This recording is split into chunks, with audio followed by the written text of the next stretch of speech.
BSFC, brake specific fuel consumption. Now see what is mean by brake specific fuel consumption. ये definition बहुत बार पूछी है और बहुत इजी है डेफिनेशन, ठीक है, अगर अंडरस्टैंड होगी तो। ब्रेक स्पेसिफिक फ्यूल कंजम्पशन को शॉर्टकट में लिखते हैं हम BSF and C, brake specific fuel consumption. It is the ratio of weight of the fuel required to generate the brake power of 1 kilowatt in a 1 hour is known as brake specific fuel consumption. उसको क्या बोलते हैं हम? Brake specific fuel consumption. क्या ये? It is the ratio of weight of the fuel required to generate the brake power of 1 kilowatt. 1 kilowatt इतना brake power आपको जनरेट करना है 1 घंटे के अंदर। उसके लिए आपको जितना अमाउंट में फ्यूल लगने वाला है, जितना जितना अमाउंट में आपको फ्यूल लगने वाला है, that fuel is nothing but the brake specific fuel consumption. उसके रेशियो को हम क्या बोलेंगे?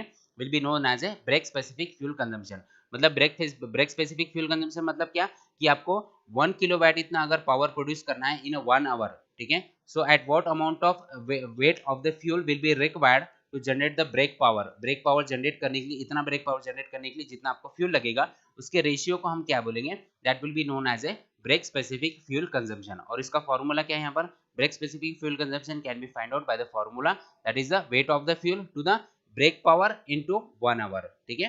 Instead of writing the 1 hour you can write the 60 seconds, 60 minute, वहां पर आप 60 मिनट लिख सकते हो, और you can write the 300 and 3600 seconds, इतना भी लिख सकते हो यहाँ पर if you are finding the value in the seconds, अगर आप सेकेंड्स में यहाँ पर वैल्यू फाइंड कर रहे हो तो, ठीक है। So this is the formula for the brake specific fuel consumption.